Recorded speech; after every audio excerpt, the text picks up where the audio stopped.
El latín ha pasado al español por la ley de economía lingüística, ¿no? O sea, eso de que todo tiende a hacerse más fácil y corto. Decir subir arriba, bajar abajo, entrar dentro, está mal porque no cumple con esta ley, es redundante. Pues todo esto es mentira. Las lenguas no evolucionan así y la ley de economía lingüística no existe. Y os lo voy a demostrar. Hola, buenas tardes.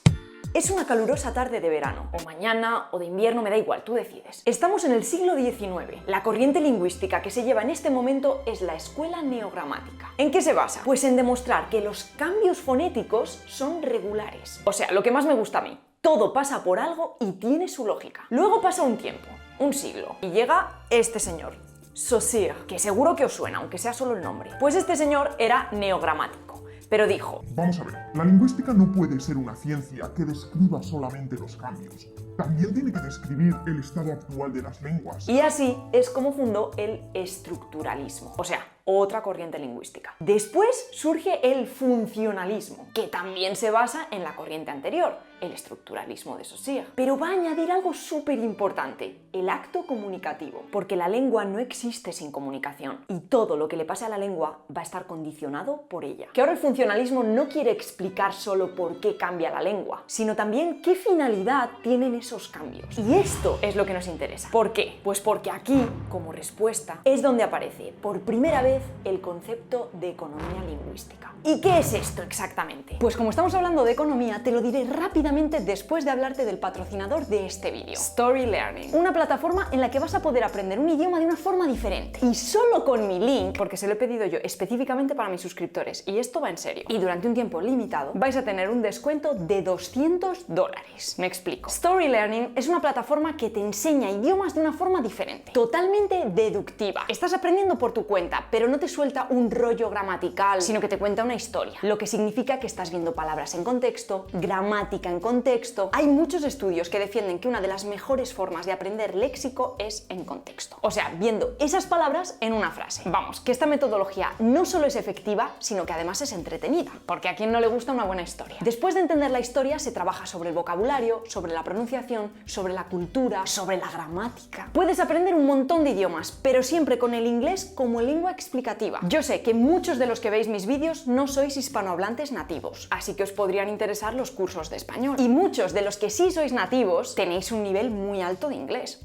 C2. Si este es el caso, no tendríais ningún problema en aprender una tercera lengua y os vendría genial para seguir afianzando el inglés. Sea cual sea el caso, y solo por tiempo limitado, esto es muy importante, vais a tener todos los cursos de nivel principiante e intermedio por $97 en lugar de por 297. Pero solo si os registráis con mi link, el que tenéis en la descripción. Y ahora ya sí, ¿qué es exactamente la economía lingüística? El principio de economía del lenguaje nos dice que, como todo lo que tiene que ver con los humanos, se tiende a ser lo más eficiente posible. O sea, a eliminar lo que no hace falta y a quedarse con lo importante. Lingüísticamente hablando, nos llevaría a tener cada vez palabras más cortas, menos sonidos y una sintaxis más sencilla. Hay autores que defienden más que la economía lingüística se da en procesos diacrónicos, o sea, a través de la historia. Ya hablaríamos de diferentes fases de evolución de la lengua, como por ejemplo que en latín se decía amaba y ahora en español decimos amaba, o sea, va. Pero también hay quien cree que puede ocurrir igualmente en procesos sincrónicos, o sea, de un periodo de tiempo concreto. Como por ejemplo ahora, en la actualidad, cuando hay gente que dice voy a casa Pedro en lugar de decir voy a casa de Pedro. La verdad es que no hay mucho consenso entre los propios defensores del principio de economía lingüística. Pero entre la sociedad parece que esto se ha convertido en una especie de dogma. Yo misma lo veo en muchísimos comentarios. Bueno, vale, han sido 2. No, han sido como 3 o 4. Mucha gente piensa que es una cosa que hay que cumplir sí o sí. No, esto está mal porque no cumple con la ley de economía lingüística. Pues ¿sabes qué? Que estáis más perdidos que un sujeto en una frase sin predicado.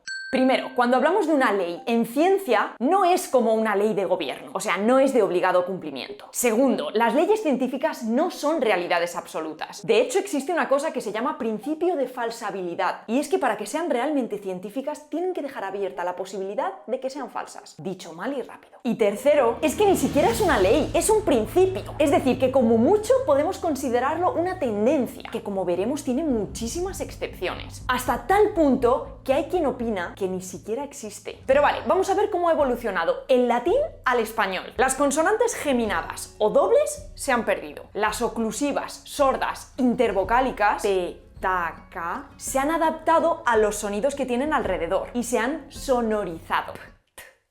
Son sordas, pero las vocales son sonoras, nos vibra la garganta cuando las pronunciamos. De petaca pasamos a bodega. Si os fijáis, el punto de articulación de la P es el mismo que el de la B, solo que una es sorda y la otra es sonora. La T y la D igual, y la K y la G igual. Cupa pasa a Cuba, legatum a legado y draconem a dragón. Además, las que ya eran oclusivas sonoras en latín, bodega, y estaban entre dos vocales, se han convertido en aproximantes. O sea que pasamos de decir amaban en latín a decir amaban en español. O directamente se han perdido. Pasamos de legere a leer. Pero vamos a ver, en todos estos casos se han acortado palabras. Claro que se cumple el principio de economía lingüística. Vale, ¿y qué pasa con esto? Auris comenzó a usarse siempre con el morfema diminutivo, auriculam. Si el principio de economía lingüística funcionara siempre y en toda situación, los hablantes nunca hubieran empezado a usar una forma más larga. O por ejemplo el paso de hominem, que no eminem, a hombre. Primero pasa a una forma más corta, omne, pero luego se vuelve a hacer más larga, hombre. Y además hemos añadido un sonido que antes no estaba ahí, esa B. Por cierto, eso de que aparezca un sonido nuevo así, sin ton ni son, se llama epéntesis. Ya podéis escribirlo en vuestro cuaderno de cómo ser más pedante.